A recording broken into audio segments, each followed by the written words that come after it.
Okay बच्चों, चलो ध्यान दो, सबका ध्यान बोर्ड की तरफ। देखो यार, लास्ट क्लास में मैंने आपको पढ़ा रहा था साझेदारी फर्म का विघटन पढ़ा रहे थे आप लोगों को। और साझेदारी फर्म का विघटन अगर किया जाता तो कैसे साझेदारी फर्म का विघटन करोगे? व्यापार के सारे संपत्तियों यानी कि आंतरिक संपत्तियों को वसूली खाते में ट्रांसफर करोगे। क्या एंट्री बनेगा? वसूली खाता विकलन समस्त आंतरिक संपत्ति खाते से व्यापार के सभी बाहरी दायित्वों को वसूली खाते में ट्रांसफर करोगे। क्या एंट्री करोगे? बाहरी दायित्व खाता विकलन वसूली खाते से। और फिर उनको बेचोगे तो रोकड़ खाता विकलन वसूली खाते से। भुगतान करोगे दायित्वों का तो वसूली खाता विकलन रोकड़ खाते से। अगर कोई साझेदार संपत्ति को अधिग्रहित कर लेगा तो साझेदार के अकाउंट से पैसा निकालोगे। साझेदारों का पूंजी खाता विकलन वसूली खाते से। अगर दायित्व का अधिग्रहण कर लेगा तो वसूली खाता विकलन साझेदार के पूंजी खाते से। किसी प्रकार की अप्रविष्ट संपत्ति का बेचान करोगे, बेचोगे तो रोकड़ खाता विकलन वसूली खाते से। पैसा आएगा गुरु, रोकड़ खाता विकलन वसूली खाते से। और किसी अप्रविष्ट दायित्व का भुगतान करोगे तो डायरेक्ट लिख दोगे रोकड़ वसूली खाता विकलन रोकड़ खाते से। ट्रांसफर नहीं करोगे। समझ में आ गया कि नहीं आ गया?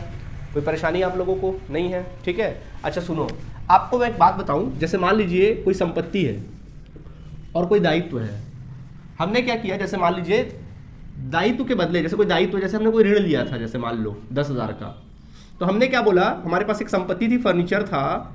सपोज हमारे पास 12,000 का फर्नीचर था, ठीक है।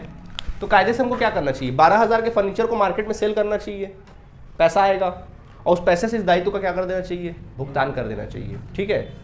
लेकिन ऐसा भी तो हो सकता है कि हमने सीधा ऋण, जो हमारा ऋणदाता था, उसको हमने बोला कि भाई ये जो 12,000 का फर्नीचर है ना, तू रख ले और अपना 10,000 का नाम भी मत लेना जीवन में कभी। वो मान गया, हमने उसको 12,000 का फर्नीचर दे दिया अपने दायित्व के बदले। बताओ ऐसे लेन देन का क्या प्रविष्टि होगा? हाँ जी, ऐसे लेन देन का क्या प्रविष्टि होगा? जब कभी हम किसी दायित्व का भुगतान करने के लिए कोई संपत्ति दे दे, रोकड़ा नहीं दे रहे, क्या दे रहे हैं? संपत्ति। तो ऐसे लेन देनों का क्या एंट्री हो सकता है? हाँ, क्यों भाई? साझेदार के पूंजी खाते से क्यों? साझेदार कहाँ बीच में आ रहा है? यहाँ तो दायित्व को पेमेंट कर रहे हैं। हाँ नहीं, बिल्कुल। यहाँ साझेदार कहाँ से आ गया भैया? साझेदार की बात ही नहीं हो रही है। यहाँ एक ऋण के बदले हमने क्या किया भाई? हमने संपत्ति दे दिया ऋणदाता को। संपत्ति खाते से कर ही नहीं सकते आप, क्योंकि संपत्ति को तो आपने वसूली खाते में ट्रांसफर कर रखा है, तो संपत्ति का नाम तो आएगा नहीं। आप कैसे बोल रहे हो संपत्ति खाते से? काफी हद तक वो करीब पहुंचा है। वो कह रहा है कि सर अगर हम संपत्ति को दे देंगे तो एंट्री बनेगा वसूली खाता विकलन। भाई अच्छा एक बात बताओ, अगर आप संपत्ति को बेचते हो तो क्या एंट्री करते हो? बताओ। वसूली खाते से। रोकड़ खाता विकलन किससे? बेचते हो तो। अगर आप मान लो फर्नीचर को बेचोगे तो क्या एंट्री करोगे? रोकड़ खाता विकलन वसूली खाते से। और फिर वो पैसा आएगा, उससे दायित्व का भुगतान करोगे तो क्या एंट्री करोगे? वसूली खाता विकलन किससे? रोकड़ खाते से। होगा कि नहीं होगा? परंतु हमने क्या किया, हमने बेचा नहीं, सीधा बोला है भैया संपत्ति रख ले तू और मामला खत्म कर, यहीं पे बात खत्म कर। तो क्या है, रोकड़ का उल्लेख हुआ? तो यहाँ रोकड़ की एंट्री तो नहीं हुई। तो एंट्री क्या बनी? वसूली खाता विकलन वसूली खाते से। वसूली खाता विकलन बनी कि नहीं बनी? भाई एक तरफ संपत्ति दे रहे हैं, एक तरफ दायित्व का भुगतान कर रहे हैं। अगर दायित्व का भुगतान करेंगे तो वसूली खाता क्या होगा? विकलन। और अगर संपत्ति का बेचान करते हैं तो क्या होता है? रोकड़ खाता विकलन वसूली खाते से, तो वसूली खाता समाकलन होता है। तो भाई एक जगह वसूली खाता विकलन हुआ और एक बार वसूली खाता क्या हुआ? समाकलन। यानी एंट्री क्या बना? वसूली खाता विकलन वसूली खाते से। तो एक बार वसूली खाता खुला और एक बार क्या हो गया? बंद हो गया। तो ऐसे लेन देन का कोई प्रविष्टि होगा का? नहीं होगा। तो ऐसे लेन देन का कोई प्रविष्टि नहीं होगा, याद रखना। कोई पंजी प्रविष्टि नहीं होगी, याद रखना। मतलब क्वेश्चन में अगर दिखा रहेगा ना, कोई संपत्ति के बदले, अगर संपत्ति बेच के दे रहे तो एंट्री होगी, लेकिन संपत्ति के मतलब कोई दायित्व के बदले आपने संपत्ति क्या कर दिया? दे दिया, तो ऐसे लेन देन का कोई प्रविष्टि नहीं होता। इस दिमाग को बैठा लो, बात को समझ में आ गया? एग्जाम में पूछ सकता है ऐसे क्वेश्चन। कोई दिक्कत है इसमें आप लोगों को? ध्यान रहेगा? लिखना चाहोगे कि ध्यान रहेगा? ध्यान रहेगा, वेरी गुड। चलो तो देखो, अब हम लोग अपना क्वेश्चन करते हैं। तो देखो मैंने कल कॉन्सेप्ट पढ़ा दिया था, आज बारी है क्वेश्चन करने की, ठीक है। चलो देखो क्या लिखा है क्वेश्चन में, ध्यान दीजिएगा। मैं अभी आप लोगों को शॉर्ट क्वेश्चन नहीं करा रहा हूँ, सीधा बड़े क्वेश्चन करा दे रहा हूँ, ठीक है। बड़े क्वेश्चन से स्टार्ट करते हैं, शॉर्ट क्वेश्चन आखिरी में करेंगे। देखो क्वेश्चन नंबर आप सभी आइए 10वां नंबर, आपकी बुक का क्वेश्चन नंबर 10वां दिया होगा, देखना क्वेश्चन नंबर 10 दिया होगा। देखिए लिखा है ए और बी का निम्नांकित चिट्ठा है जो कि बराबर के साझेदार है। बोल रहा है कि ए और बी जो कैसे साझेदार थे? बराबर के साझेदार थे। और उनका चिट्ठा इस प्रकार दिया है, उनके व्यापार का चिट्ठा दिया हुआ कुछ इस प्रकार का। क्या क्या था भाई उनके चिट्ठे में, देख लेते हैं। तो उनके व्यापार के चिट्ठे में ये सारी चीजें थी, दायित्व पक्ष और संपत्ति पक्ष। ये दायित्व था और ये राशि है, ये संपत्ति है और क्या है? राशि है। आई बात समझ में कि नहीं आई? तो देखो दायित्व पक्ष में क्या है, इनके व्यापार में पूंजी था, पूंजी था ए और किसका? बी का। 24 और 14,000 का, 24,000 और 14,000 रुपए का पूंजी था, जो कि कितना रुपए है? 34,000 रुपीज़ है। इसके बाद फिर लिखा है दायित्व में ही लेनदार। क्या है दायित्व में? लेनदार। लेनदार दिया हुआ है कितना? 6,000 रुपए का। फिर इसके बाद इसमें ए का ऋण दिया है, ए का ऋण, तो ए का ऋण दे दिया है क्वेश्चन में 8,000 रुपए का। इसी प्रकार संपत्ति जी 20,000 है क्या? ओ सॉरी, कितना है? 20,000 है। हाँ ठीक है, अब ठीक है। ओके, मशीनरी, तो मशीन कितना दिया व्यापार में इनके? मशीनरी दिया 18,000 का। इसके पश्चात इनके व्यापार में प्लांट दिया हुआ है 20,000 रुपए का संपत्ति है। फिर उसके बाद देनदार दिया हुआ है 5,000 का देनदार है। इसके बाद देखो फिर क्या लिखा है? बैंक दिया है। क्या दिया है? बैंक। कितने का? 5,000 का। इस प्रकार चिट्ठा क्या हो गया है? बराबर। कोई दिक्कत? ये क्वेश्चन दे दिया है, देखो लो बैंक लिखा है तो क्या हर जगह रोकड़ के देखा क्या आएगा? बैंक आएगा, सीधे बैठेंगे। ठीक है, इसके बाद नेक्स्ट क्या लिखा देखो, उन्होंने फर्म का विघटन का निर्णय लिया, संपत्तियों से वसूली निम्न प्रकार हुई। मशीनरी पर इसके पुस्तकीय मूल्य से 20% कम मिला। क्या बोल रहा है? मशीनरी से उसके पुस्तकीय मूल्य पर 20% क्या मिला? कम मिला। वसूली इस प्रकार हुई बोल रहा है, तो देखो कैसे बोल रहा है कि मशीनरी से 20% कम मिला। मशीनरी से 20% क्या मिला? कम। फिर बोल रहा है आगे, प्लांट पर इसके पुस्तकीय मूल्य से 10% कम मिला। प्लांट का पैसा कितना मिला? 10% क्या मिला? कम मिला। फिर कहता है देनदारों से 4,000 रुपये प्राप्त हुए। देनदार से कितना प्राप्त हुआ भैया आपको? 4,000। देनदार को बेचने से 4,000 मिले। फिर कहता है लेनदारों को 10% की कटौती पर भुगतान किया गया। लेनदार को जो आपने भुगतान किया ना, कितना भुगतान किया? 10% कटौती पर तुमने क्या कर दिया? भुगतान कर दिया, कम करके। ठीक है, समापन व्यय 1,000 रुपए के हुए। समापन व्यय मतलब विघटन व्यय। इतना बड़ा फर्म को बंद करोगे तो विघटन व्यय होगा कि नहीं होगा? तो 1,000 रुपए हुआ। देन फिर आवश्यक पंजी प्रविष्टि कीजिए। क्या बोला इसमें? आवश्यक। मैं आपको आज के क्वेश्चन में पहला क्वेश्चन है तो मैं इसमें जो बोला है वो करके दिखाऊंगा। मैं पूरा पंजी प्रविष्टि भी करके दिखाऊंगा, पूंजी खाता ही बना के दिखाऊंगा, कंप्लीट क्वेश्चन बना के दिखाऊंगा आप लोगों को। ठीक है, तो देखो आज मैं कंप्लीट क्वेश्चन बना के दिखाऊंगा, पंजी प्रविष्टि करके दिखाऊंगा। पहले तो करके दिखाया पंजी प्रविष्टि। देखो जब भी आपके सामने क्वेश्चन आता है ना तो आप क्या किया करो पता है? सबसे पहले तो कॉलम बना लो। पंजी प्रविष्टि बोला है तो पंजी प्रविष्टि के कॉलम आप सब अच्छे से जानते हो। इस तरह से पंजी प्रविष्टि का क्या बन जाएगा? कॉलम। ऊपर हेडिंग लिख लेना आवश्यक पंजी प्रविष्टि। ऊपर क्या लिखोगे? हेडिंग आवश्यक पंजी प्रविष्टि।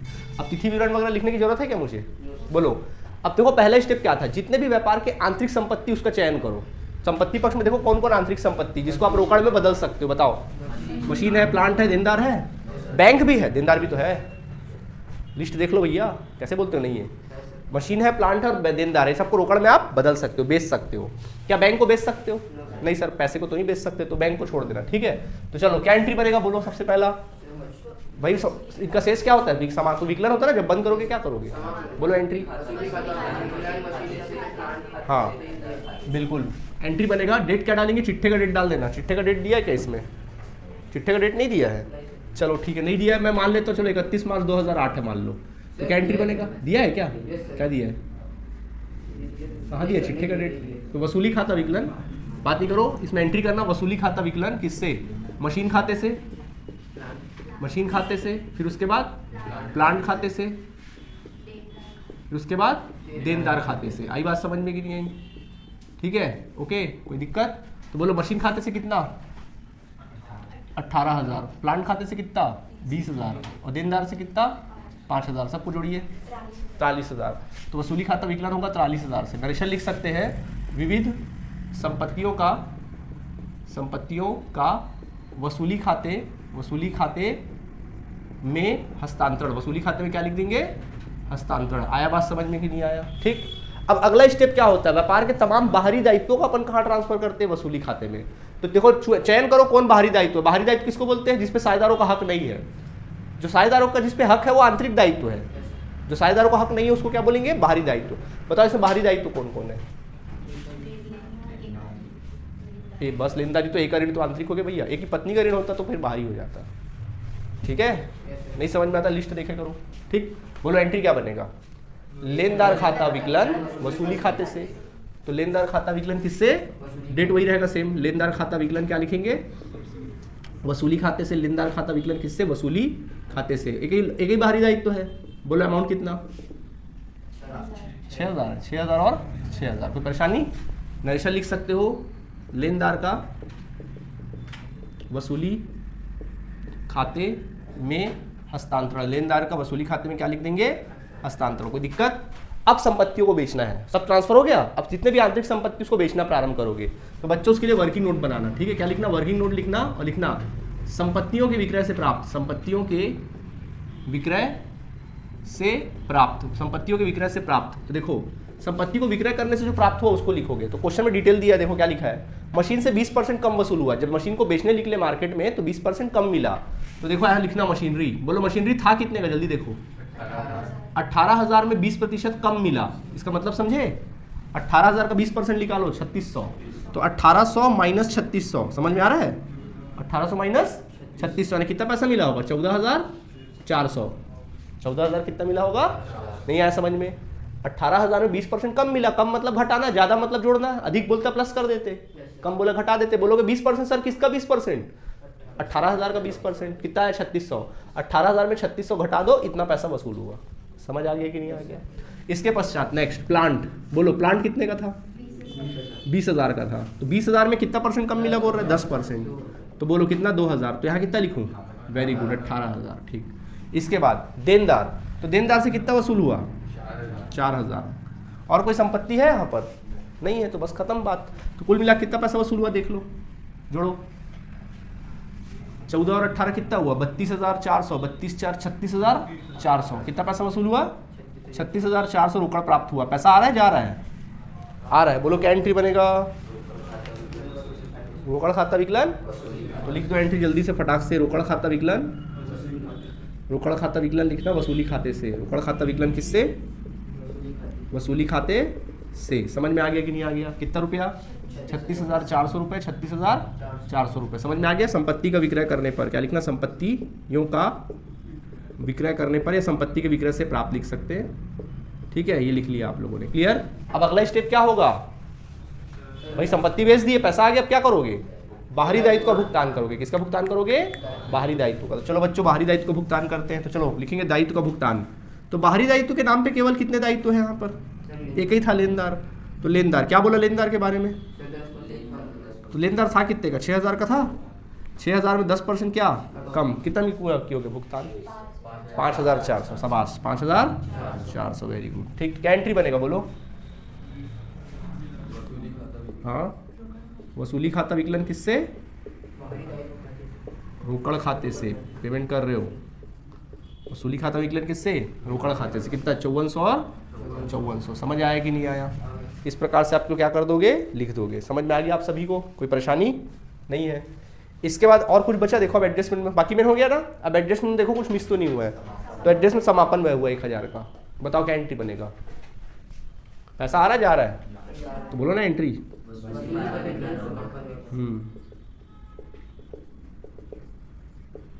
क्या बोले?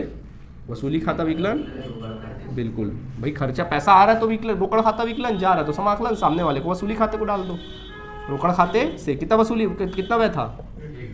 1,000। 1,000 नरेशन लिख लेना। समापन व्यय का भुगतान, समापन व्यय का भुगतान। समापन व्यय का क्या लिखेंगे? भुगतान। कोई परेशानी? खत्म? खत्म। अब यार अपन को जो वसूली खाता बनाया हो ना, उसमें क्या निकालना पड़ेगा? लाभ या हानि की गणना करनी है। क्या करनी? लाभ या हानि की गणना। चलो लाभ या हानि गणना करें। चलो आपको सिखाया गया है, याद करो। मैंने बोला था कि आपने वसूली खाता बनाया कि नहीं बनाया? तो वसूली खाता एंट्री नहीं कर रहे थे आप लोग? देखो वसूली खाता बहुत जगह समाकलन हुआ होगा एंट्री में, देखो, और बहुत जगह विकलन हुआ होगा। चलो देखते हैं वसूली खाता कहाँ कहाँ समाकलन हुआ। देखो तो पहले समाकलन कहाँ कहाँ हुआ, देखो यहाँ देखो समाकलन हुआ 6,000 से। वसूली खाता समाकलन हुआ है 6,000 से। और देखो समाकलन कहाँ हुआ है? देखो यहाँ पे हुआ है 36,400 से। 36,400 से। और देखो कहीं समाकलन हुआ है? नहीं सर, नहीं हुआ है। विकलन कहाँ कहाँ हुआ है? देखो ये देखो यहाँ हुआ है 43,000 से। फिर विकलन देखो कहाँ हुआ है? 5400 से। कहाँ हुआ है? 5400 से। और विकलन कहाँ हुआ? देखो 1,000 से। तो 1,000 से इस तरह से जोड़ लो, इनको दोनों को जोड़ लो। ये आ गया 42,400, है ना? 42,400 समाकलन को जोड़ो, इसको जोड़ो 48,400। कितना है? 48,400। देखो ये समाकलन टोटल है, विकलन टोटल है। आपस में इसको घटाओ। हाँ जी, अच्छा 49,400। 49,400। समाकलन में से विकलन घटाना। चलो मैं यहाँ लिख देता हूँ, यहाँ घटा देता हूँ। समाकलन में से विकलन घटाना है। देखो चलो घटाओ, बड़े में छोटा घटाओ। 49,400 में से घटा दो 42,400। कितना आ रहा है? 7,000 आया? बोलो विकलन, ये विकलन है और ये समाकलन है, ज़्यादा कौन है इसमें? तो आंसर क्या है? विकलन। मैंने बोला था अगर आंसर विकलन में आया है, आंसर अगर विकलन में आया घटाने से 7000 विकलन में आया मतलब माइनस में आया है, तो क्या हो गया? हानि आ गया कि नहीं आ गया? 7000 क्या आ गया? हानि। और ये 7000 किसको किसको मिलेगा?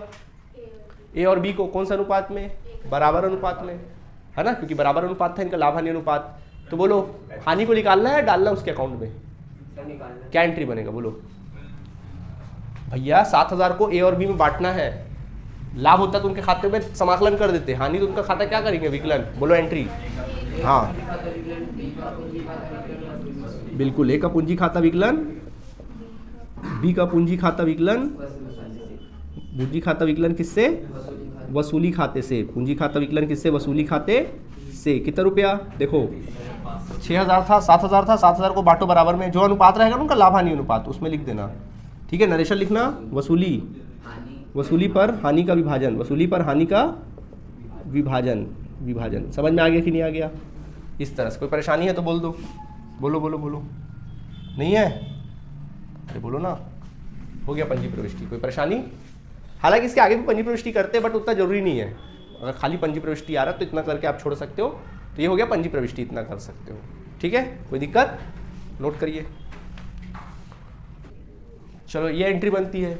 अच्छा चलो पूरा कंप्लीट ही एंट्री करा देता हूँ, ठीक है। कंप्लीट ही एंट्री करा देता हूँ। ये एंट्री कर दिया आप लोगों ने वसूली खाते का। अब अगला स्टेप क्या होगा? सारी संपत्ति बेच दिए, सारे दायित्व का भुगतान कर दिए, बच क्या गया? सर आप बोलोगे बच गया सर पूंजी खाता इन लोगों का, और दूसरा क्या बच गया? एक ऋण खाता।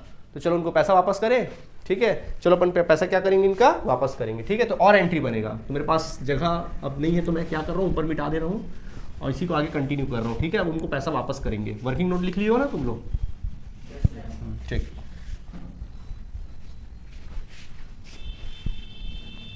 देखो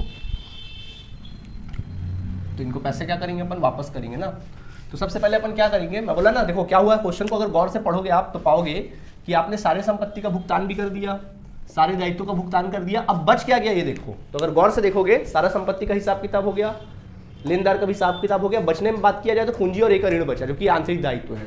तो पहले अपन क्या करेंगे? एक ऋण का भुगतान करेंगे। क्या भुगतान करेंगे? पैसा आ रहा है जा रहा है? क्या एंट्री बनेगा? हाँ गलत भाई। वसूली खाता विकलन क्यों करते पता है? वो उसके लिए वसूली खाता विकलन करते जिसको वसूली खाते में ट्रांसफर करते हैं। यहाँ एक ऋण को ट्रांसफर किए थे क्या? तो भी काहे के लिए वसूली खाता बोल रहे हो? सीधा बोलो एक ऋण खाता विकलन रोकड़ खाते से। समझ आया? रट्टू टोता हो तुम लोग भी, ठीक है। इतना समझा रहे उसके बाद भी नहीं समझ में आ रहा ना। क्या लिखेंगे? अच्छा मैं भी वही लिख दे रहा था। एक ऋण खाता विकलन क्या लिखेंगे? एक ऋण खाता विकलन किससे? रोकड़ खाते से। समझ में आ गया कि नहीं आ गया? कितना रुपया? 8000 और कितना? 8000। नरेशन लिख लेना। एक ऋण का भुगतान करने पर, एक ऋण का क्या करने पर? भुगतान करने पर। कोई परेशानी यहाँ तक तुम लोगों को नहीं है? इसके बाद नेक्स्ट, यहाँ तक समझ में आ गया आप सभी को? ओके, यहाँ तक कहानी खत्म, ठीक है। चलो अब क्या बच गया? पूंजी। तो साझेदारों को पूंजी क्या सिखाए थे? जब साझेदार जाते हैं तो अपने साथ क्या क्या लेकर जाते हैं? ख्याति और पूंजी। तो बेटा ख्याति वाली बात ही नहीं, ख्याति है ही नहीं करके तो व्यापार बंद हो रहा है, तो ख्याति नहीं लेके जाएगा। इस बार साझेदार पूंजी और क्या लेकर जाएगा? लाभ में हिस्सा। लाभ में हिस्सा तो लाभ जोड़ोगे, हानि तो घटा दोगे, तो पूंजी देना है उनको। तो चलो पूंजी का अपन लिखेंगे पूंजी की वापसी। पूंजी की क्या करना है इनको? वापसी। तो देखो पूंजी, सबसे पहले पूंजी देना उनको। तो ए और बी का पूंजी कितना था बताओ? 20,000 और कितना? 14,000। प्लस इनको लाभ में हिस्सा देना है। क्या कोई सामान्य संचय वंचय दिख रहा है क्या? कोई हानि वानी दिख रहा है क्या? वसूली खाता बनाया उसमें लाभ आया, हानि आया? हानि आया। तो जोड़ू की घटाऊं? हानि। वसूली पर हानि क्या करेंगे? घटाएंगे। लाभ आता तो क्या करता मैं? तो वसूली पर हानि इसका 3500 और इसका कितना? 3500। तो बोलो बच्चा लोग कितना आया? बोलो घटा दो। 16,500 और ये 10,500। 10,500 ये पूंजी इनको लौटा देंगे। पैसा आ रहा जा रहा है? क्या एंट्री बनेगा? ए का पूंजी खाता विकलन, बी नाम आएगा ना क्योंकि वसूली में ट्रांसफर थोड़ी ना किए थे। ए का पूंजी खाता विकलन, बी का पूंजी खाता विकलन रोकड़ खाते से, ठीक है। क्या एंट्री बनेगा? 31 मार्च 2008 को लिखेंगे ए का पूंजी खाता विकलन। समझ में आ रहा सबको?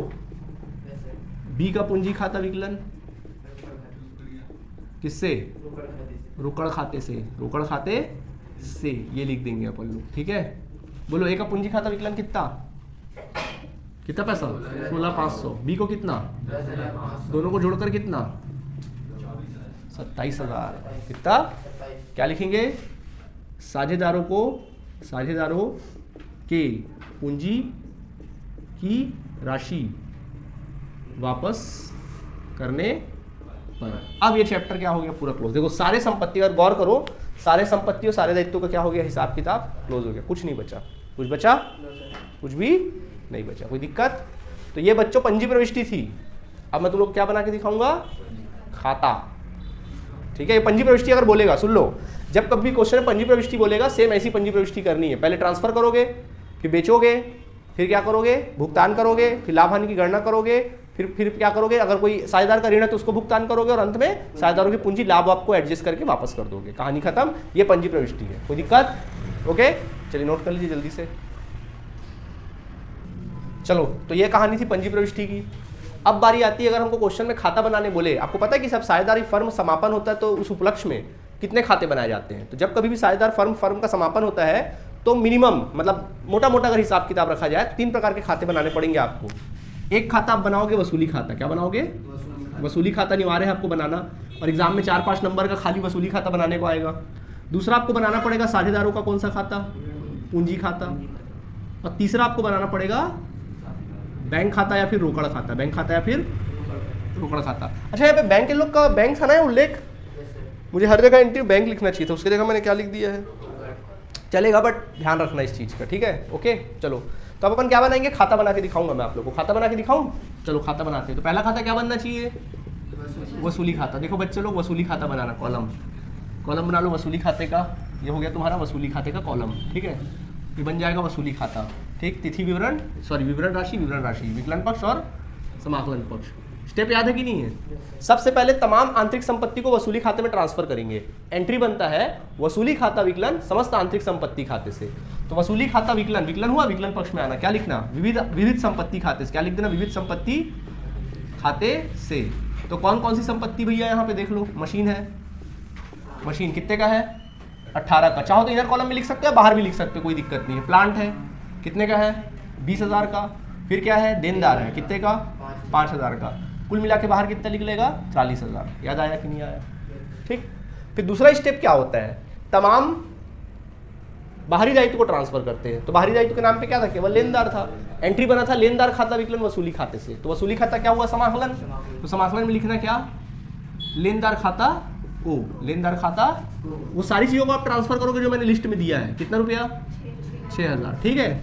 अब संपत्ति को बेचा आपने, संपत्ति को बेचा, और संपत्ति को बेचे तो पैसा आया। क्या एंट्री किए थे? रोकड़ खाता विकलन वसूली खाते से। और कितना पैसा आया था? 36,400 शायद आया था। क्या देखो वर्किंग नोट में 36,400 नहीं आया था पैसा तुम लोगों का?